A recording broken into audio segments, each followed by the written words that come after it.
Bienvenidos a Infórmate. Hoy estamos en el episodio 4. Para iniciar hoy, vamos a tomarnos un tecito. Esta vez lo vamos a tener de limón con jengibre. Hoy andamos un poquillo afectados de la garganta. En estos días yo creo que a todas las personas nos pasa. Entonces vamos a ayudarnos con el día de hoy en la locución con el té. Muy bien, vamos a plantear el día de hoy dos protocolos. El primero son las pautas generales para los protocolos de actuación en caso de violencia y riesgos en los centros educativos. Estas son como unas pautas muy generales para todos, sobre todo aquellos que implican violencia como bullying, violencia física, la aportación de armas, ¿verdad? Entonces es importante que avancemos con él antes de entrar al protocolo que vamos a analizar el día de hoy, que sería el de actuación ante situaciones de violencia física, psicológica, sexual, acoso y hostigamiento sexual. En este caso, las pautas generales nos van a dar el marco teórico y legal en el cual pues nosotros debemos de atender y trabajar las situaciones de violencia de una manera general. En este caso, es importante tener en cuenta que es considerado la prevención como un evento importante dentro de esta parte, pues al final de cuentas es lo que se busca, que haya una sana convivencia dentro de los centros educativos. También está la parte más importante, que es durante el evento, durante el episodio de crisis que se está teniendo, ¿verdad? Que es lo que debemos hacer, y el después, que es el seguimiento, y como lo hemos visto en los dos anteriores, es esa parte de la restauración de la sana convivencia nuevamente. Estamos desde el enfoque de derechos y responsabilidades de la niñez y la adolescencia, ¿verdad? Ya habíamos hablado en otro momento de aspectos legales, del interés superior de la niña, el niño y el adolescente, que eso es algo primordial e importantísimo dentro del Ministerio de Educación Pública en Costa Rica. Y tenemos también que hay una protección especial que se le debe brindar a los menores en caso de cualquier situación que se presente.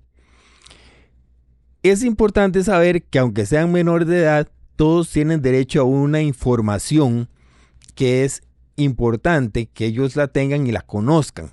Ya anteriormente hablamos en el de drogas de que hay que brindar la información que ellos pueden asimilar. Hay que ir brindando la información acorde a la edad que cada uno de los chicos tiene y brindarle la información que ellos pueden, pues de una u otra manera, manejar, entender. No tiene caso que brindemos una información sumamente amplia. En los protocolos está también el respeto a la intimidad y a la dignidad. En esta parte, muchísimas veces pensamos que por ser menores de edad, podemos pasar algunas cosas por alto, eventualmente podemos comentar un poco más abiertamente y todo lo contrario, ¿verdad? Hay un derecho a la privacidad. Por lo general, muchos de las situaciones que tienen que ver con adolescentes, infractores de la ley, no son motivo de noticia en los medios de comunicación porque obviamente esto está normado. ¿Cuáles son los elementos más importantes para proteger en este caso a la niñez? Bueno, está la Convención sobre Derechos del Niño, en la cual se reconocen todos los derechos de las personas menores de edad y la obligación del Estado a garantizarles protección. Tenemos el Código de Niñez y Adolescencia, en el cual también se busca reconocer los derechos de esta persona y siempre debe de primar lo que es el derecho de ellos a la protección. Y la Ley de Justicia Penal Juvenil, que es para personas mayores de 12 años y hasta los 18, que de una u otra manera la forma que tiene de sancionar es, por usar una palabra, más amable que en este caso los códigos penales que son para adultos. sobre todo debemos tener en cuenta que la prevención es lo que debe predominar. Siempre debemos de buscar ambientes seguros, siempre debemos de buscar evitar situaciones. Ante la más mínima voz de alarma hay que actuar inmediatamente. Hay una responsabilidad y autoridad del padre, ¿verdad? Del menor, y en caso de que este no se dé, pues es la protección estatal la que entra en juego. Nosotros, pues en este caso, sería el Patronato Nacional de la Infancia, el ente gubernamental que va a buscar garantizar todos los derechos que tienen por ahí los chicos. Hay una obligación de protección dentro del sistema escolar, que está normado también por ley, que debe propiciar un entorno seguro, que debe propiciar un entorno que permita la formación y la educación, la participación activa de todas las personas que laboran dentro de un centro educativo. Y es importante hacer llegar a los menores sus derechos y deberes. Muchísimas veces, y esta situación se dio por un mal enfoque que se utilizó cuando se dio a conocer, se promocionaron todos los derechos de las personas. Y en este sentido estoy hablando casi que en general. Pero a la hora de los deberes nos quedamos cortos. Y yo siempre lo he planteado, bueno, si vos no cumples tus deberes, vas a perder algunos de tus derechos. Por ejemplo, muchos alegan que tienen derecho a la libertad de tránsito, pero eventualmente muchos ejercen la libertad de tránsito en vehículos cuando no tienen licencia, cuando no tienen placas, cuando andan defectuosos. Entonces, o sea, sí, tienes derecho a un libre tránsito, pero hay deberes de cómo ejercer esa libertad de tránsito. Así que son situaciones que debemos de trabajar siempre juntas. Cuando trabajamos con menores de edad, trabajar sus derechos y sus deberes, porque también en las casas nos encontramos con padres que dicen, es que ya yo no sé qué hacer, porque mi hijo dice que cualquier cosa, él va a llamar al PANI y me va a echar el PANI a mí. Entonces, por debido a este mal enfoque, quitemos pésimo, de forma de promocionar derechos, lo que creamos casi que fue un estado de anarquía, ¿verdad? En muchísimos jóvenes y muchísimas casas. Es importantísimo también, ¿verdad?, que ante lo que hablamos, cualquier sospecha razonable debe ser investigada, debe revisarse, brindar un reglamento y seguridad jurídica. Cada institución debe tener su reglamento interno de evaluación que va muy de la mano con el reglamento que estuvimos viendo en la primera sesión, ¿verdad? Y darlo a conocer a toda la población estudiantil. En este caso, ya todo estudiante del MEP tiene un correo MEP, entonces es cuestión nada más de coger la normativa, enviarla por correo a todos los estudiantes y ahí ya están debidamente informados. Recuerden que estos correos tienen la característica de ser un medio legal de comunicación. Entonces lo que se comunica por correo es oficial. Muchos padres no abren los correos de sus hijos, muchos padres no se dan cuenta de que ahí están los informes de calificaciones y es algo pues que no hemos tendido a utilizar y no hemos explotado esa herramienta como realmente debería hacerse. Sobre todo tener en cuenta los debidos procesos. Siempre los debidos procesos tienen que seguirse los pasos como los hemos visto por acá. Más adelante vamos a hablar un poco acerca del debido proceso cuando hay una falta y se realiza el proceso para sancionar al estudiante. Tiene que haber en caso necesario una atención interdisciplinaria e interinstitucional. Cuando va más allá del asunto, hemos visto en los protocolos que entra en juego el PANI, entra en juego la caja, entra en juego la policía, en fin. Y por otro lado también no debe haber ningún tipo de impunidad y sí protección a la persona denunciante.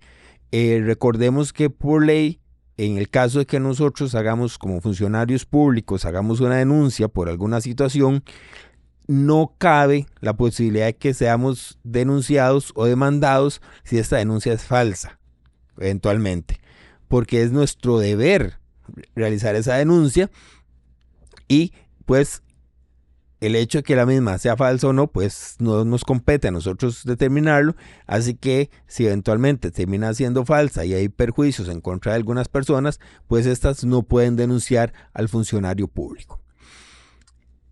¿Qué obligaciones y qué responsabilidades hay en situaciones de violencia? Bueno, hay algunas obligaciones, ¿verdad? Hay que honrar, por ejemplo, aquí dice honrar la patria y los símbolos, respetar los derechos y garantías de otras personas, ejercer los derechos y defenderlos, cumplir las obligaciones educativas, conservar el ambiente, entre otros. Recuerden que la responsabilidad penal de la persona que violenta es en casos penales, ¿verdad? Estamos hablando de ley penal juvenil, que son mayores de edad. También hay que tener en cuenta que dependiendo de la edad de la persona violentada, así hay que entrar dentro del ámbito legal y dependiendo de eso, pues la persona que comete la falta, dependiendo de la edad del menor, va a recibir diferentes sanciones. Hay un derecho a denunciar acciones cometidas en su prejuicio, ¿verdad? Cualquier persona menor de edad puede ejercer su derecho de poner una denuncia, de instaurar una situación ante los tribunales también, o inclusive ante el PANI. ¿Qué responsabilidades y quiénes son los responsables en este caso de la implementación de los protocolos? Bueno, hay una facultad de denunciar pues de todas las personas, en este caso, que laboran dentro de educación o cualquier particular que tenga conocimiento de la comisión de un delito contra un menor de edad. Hay una obligación de cualquier funcionario público que en el ejercicio de su cargo conozca de la comisión de un delito. Y aquí cuando estamos hablando de cualquier funcionario público, es cualquier funcionario público. O sea, si es un médico que se da cuenta de que hay un delito, en el caso de que hay un embarazo en una niña o un adolescente, tiene que denunciar.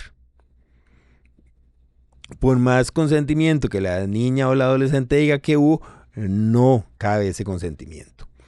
Si eventualmente se me ocurre una persona que trabaja en otro ministerio, qué sé yo, por ejemplo, en el MAC, y está en una finca haciendo algún tipo de situación y se da cuenta que hay un menor que ha sido agredido o que está ahí, lo tienen en condiciones laborales y no está siendo explotado laboralmente, esa persona debe denunciar. Entonces veamos que no es una invitación solamente a funcionarios que trabajan con niños, sino es una obligación de cualquier funcionario público que se entere de esta situación. Ahora bien, hay un papel, un rol, ¿verdad?, de los padres, en este caso, pues que buscan que sean los cuidadores, es la autoridad parental, que debe ser responsable de la persona menor de edad y que por lo general en cuando sean estas situaciones son de los primeros llamados a dar cuentas de qué es lo que está pasando con sus hijos. En este caso hay que actuar, ¿verdad?, en interés y protección del menor de edad. Cuando se pone la denuncia, se interpone ante Fiscalía o OIJ, ¿verdad? O en otra situación, ¿verdad? Podría ser contra la Contraloría de Derechos Estudiantiles del MEP. Hay denuncias verbales que se pueden hacer. Está la denuncia escrita y hay una denuncia también que puede ser electrónica en el sitio web del Ministerio Público, cuando es en el caso de menores de edad. Hay un reconocimiento de los delitos contra los niños y los adolescentes, ¿verdad? Se le da una situación especial, pero básicamente estamos hablando de lo mismo que contempla el Código Penal, ¿verdad? Estamos hablando de lesiones, agresión con armas, incumplimiento o abuso de la patria potestad. En este caso es cuando los padres no están atendiendo debidamente a los jóvenes niños o en su defecto las personas que lo tienen a cargo. Están los delitos sexuales, también pueden ser violentados con amenazas agravadas, con trata de personas, prosenitismo, ¿verdad? También por ahí. Pueden haber delitos sexuales contra menores de edad, corrupción de una persona menor de edad, ¿verdad? Cuando es utilizado con fines sexuales o pornográficos. Cuando hay castigos físicos, castigos corporales. También cuando hay seducción o encuentros por vías electrónicas, ya toda esta parte del mobbing y todos esos delitos cibernéticos ya están contemplados, ¿verdad? También cuando hay sustracción de un menor de edad, cuando una persona tiene y trafica pornografía infantil, hay una obligación alimentaria con los menores, que si el padre no la cumple, pues puede ser denunciado. En los casos de descuido y abandono, ¿verdad? Que lamentablemente nos hemos encontrado con algunos últimamente donde chicos, pues que bebés recién nacidos, pues son abandonados por sus madres en bolsas, en basureros, por ahí. Los excesos, ¿verdad? En la patria potestad y la explotación laboral. Entonces recordemos que estas denuncias pues se pueden hacer vía Ministerio Público, vía Fiscalía, ¿verdad? Dentro de otros. Patronato Nacional de la Infancia, por ahí.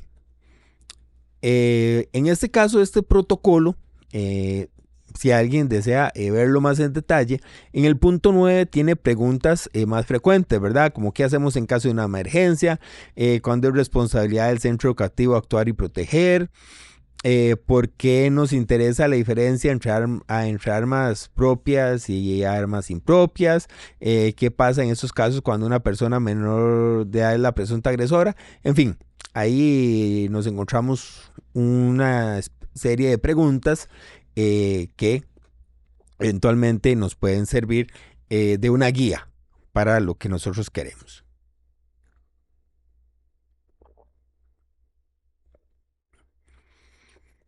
En el marco del protocolo de actuaciones en caso de violencia física, psicológica o sexual, nos vamos a encontrar también con muchos pasos, ¿verdad? Unas definiciones de violencia, cuando planteamos la violencia física, la sexual, la psicológica, el acosamiento, hostigamiento sexual. Y también pues cuenta con sus 7 pasos, ¿verdad? Tienen algunas pautas generales, que es cuando hay que atender a la persona violentada.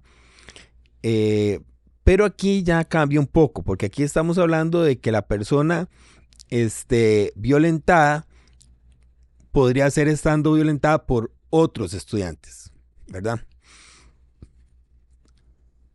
O cuando la persona violentada está siendo, valga la redundancia, violentada por una persona que es funcionaria del MEP, o cuando la persona estudiante está siendo violentada por desconocidos o personas de fuera del centro educativo.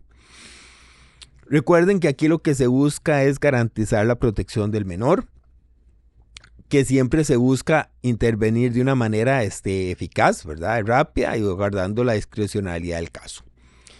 Aquí vamos a encontrarnos con un nuevo concepto que no hemos hablado, que es el concepto de revictimización. Esto hay que tratarlo con mucho cuidado, ¿verdad? Porque muchísimas veces una situación de violencia es un evento que no es bonito y no es grato estarlo narrando en cada momento. Entonces, ¿qué pasa aquí cuando estamos hablando de revictimización? Bueno, el chico viene y comenta que eventualmente está siendo agredido, ¿verdad? Psicológicamente por otro compañero que le dice unas palabras muy feas.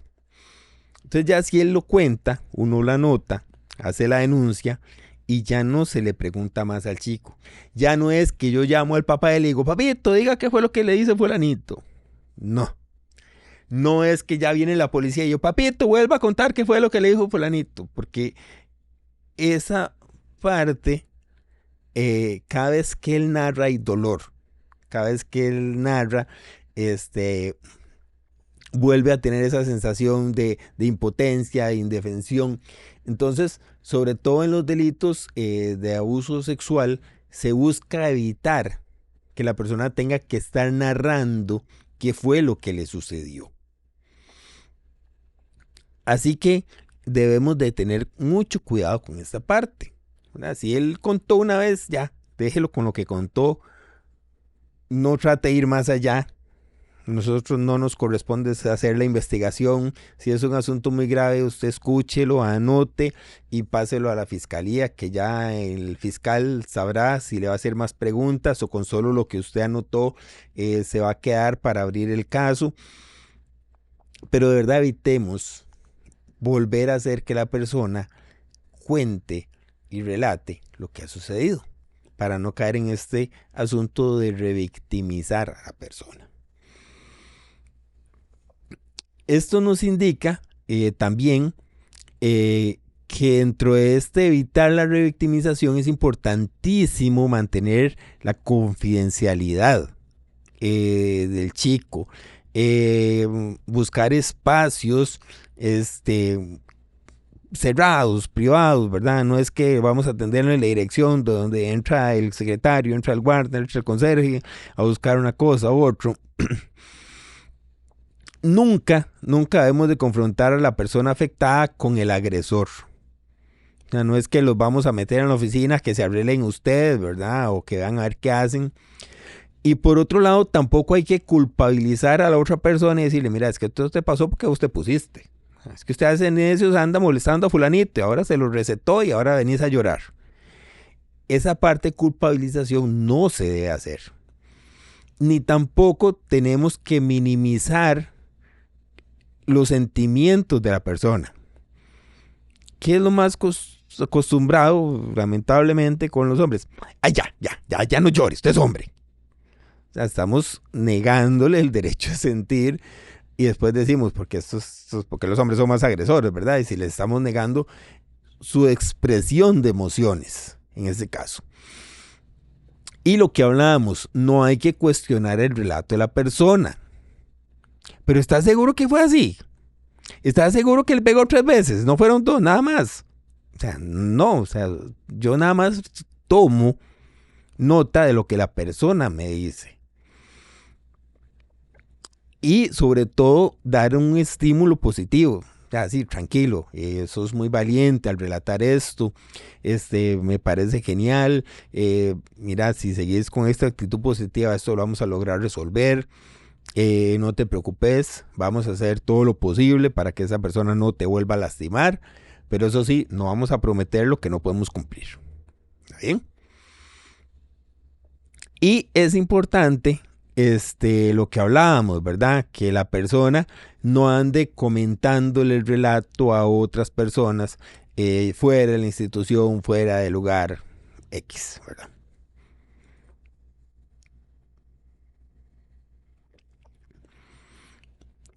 Pasos.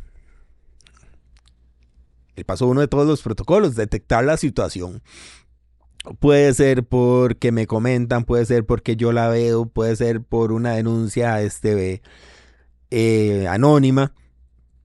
Siempre en esa detección, cuando hay una situación de violencia, debemos de transmitirle a la otra persona tranquilidad, debemos de creer lo que nos está haciendo, validarle sus sentimientos, hacerle ver que está haciendo lo correcto y asegurarle que vamos a hacer todo lo posible para que esto no pase. ¿verdad? Porque ante una situación de violencia, si yo he sido agredido, lo menos que yo quiero es tener a la par una persona histérica diciendo, ¿qué vamos a hacer? Dios mío, ¿qué vamos a hacer? No sabemos qué hacer, vamos a tener que llamar a la policía, aquí no tenemos los recursos. O sea, es complicadito. Paso 2, comunicar a la dirección. Siempre dar aviso inmediatamente, que la persona se dé cuenta. En el paso 3, vamos a comunicarnos con una persona responsable. ¿Y por qué digo con una persona responsable y no necesariamente con los padres o madres? Porque en muchas ocasiones esa violencia puede venir del hogar. Entonces, es complicadito, ¿verdad? Que yo llame a los papás para decirle que fulanito dice que le pegaron una tandeada. O que yo llame al papá para decirle que fulanito me está diciendo que lo está abusando sexualmente. O sea, que hay una agresión ahí de este tipo. Entonces, ahí hay que medirse los pasos, ¿verdad?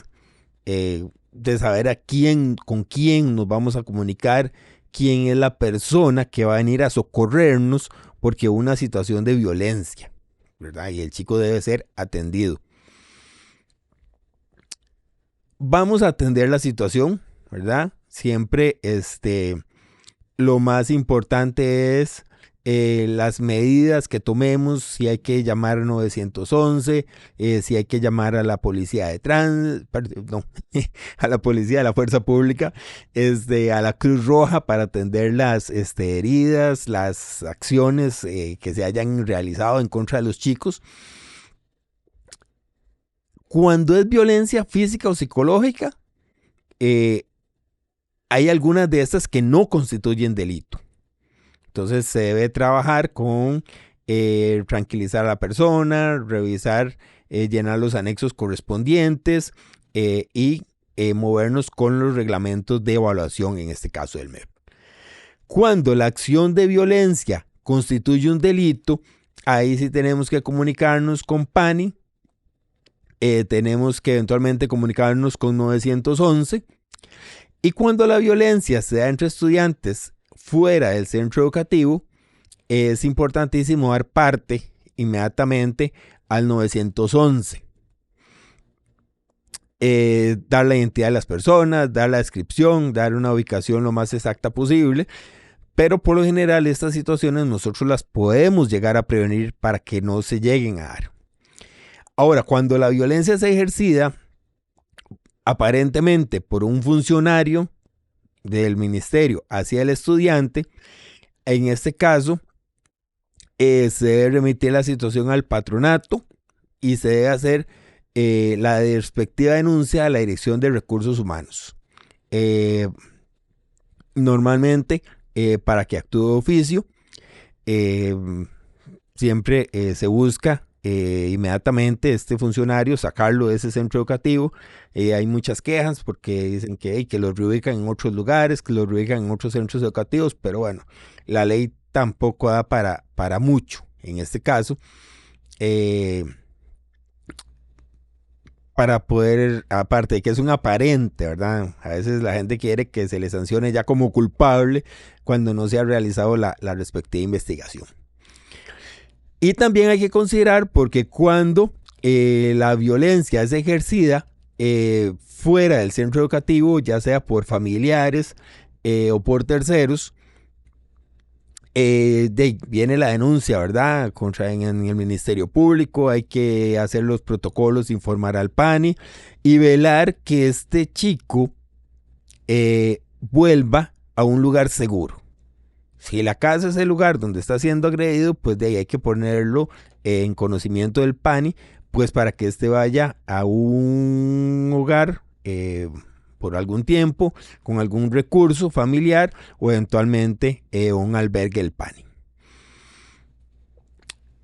También se puede dar cuando la situación es de un corte de violencia sexual, cuando se está exponiendo la persona a una agresión sexual, ¿verdad?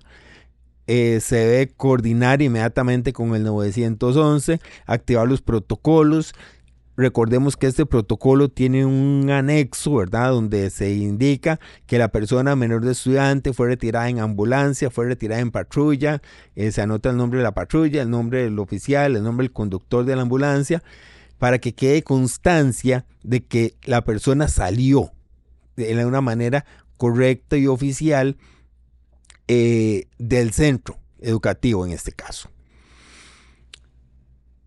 Están las situaciones también de hostigamiento sexual, ¿verdad? Cuando se le pide a una persona que realice ciertas conductas a cambio de calificaciones, a cambio de favores, a cambio de pasar el año. Este tipo de cosas también deben de denunciarse y sancionarse, ¿verdad? Y también está aquí, contempla este protocolo cuando hay una sospecha de explotación sexual comercial. Inmediatamente se deben activar todos los protocolos, se deben llenar todos los anexos y se debe contactar con las autoridades, ¿verdad? Hay que tener nuevamente en cuenta que no necesariamente se puede comunicar con los padres, porque puede hacer que los padres sean parte de la complicidad de esta explotación sexual comercial que se esté dando del menor. Y llegamos al paso 5, ya cerrando, que es el informe de actuación. Estos informes de actuación siempre hay que llenarlos, así casi que cerrando la intervención, para que todo lo que nosotros pongamos esté fresco, esté claro las acciones que tomamos, en qué nos comprometimos, qué se realizó, qué pasó con la familia, quién se presentó como un adulto responsable. Pues no sabemos hasta dónde pueden hacer un alcance las investigaciones judiciales, ¿verdad? Que nos llamen a nosotros eventualmente a algún tipo de declaratoria, y si lo tenemos en el informe de actuación plasmado, pues será muchísimo más sencillo poder dar cuenta de qué fue lo sucedido. Tenemos que darle un seguimiento al caso. Aquí estamos hablando de situaciones complejas, ¿verdad? Estamos hablando de hostigamiento, estamos hablando de agresión sexual, psicológica, estamos hablando de violencia física. Es importante velar por la integridad de los chicos, porque se sientan cómodos, por volver a que retomen un poco la normalidad, que ya no va a ser tan normal luego de un evento de estos. Recordemos que si es un asunto que fue al PANI, ver que estén atendiendo las citas del PANI, que estén revisando los padres las citas médicas. Y por último, ver cómo lograr volver a restaurar la convivencia. En este caso, con estas personas que fueron violentadas, buscar superar la situación dentro del aula, dentro del grupo, que ésta rompa con esos ciclos de agresión y esos ciclos de violencia que se pueden estar dando, y que de una u otra manera se recuperen las relaciones de convivencia dentro de los hogares, que muchas veces ante ciertos eventos de violencia, dependiendo de quién ejerza la violencia, puede darse unos conflictos sumamente serios a ese nivel. Entonces es importante que cuando hablamos de restaurar la convivencia, pues que abarquemos todos los ámbitos que en este caso al chico se le quebraron, ¿verdad? Por esta situación de violencia. Hasta aquí estamos con este protocolo. Vamos a venir la siguiente semana con otro protocolo más, ¿verdad? Ya se nos están yendo los últimos, creo que nos quedan 2 programas más de protocolos. Y estaríamos pues comenzando a vernos dentro de otros temas, ¿verdad? Que también son parte de la cotidianidad, que también es importante que nosotros manejemos y conozcamos por el bien de nuestros niños, por el bien de nuestros adolescentes, y que de una u otra manera pues podamos vivir en una sociedad más tranquila, en una sociedad más calma, donde a veces las noticias nos abruman con toda la agresividad y la violencia que hay en las calles.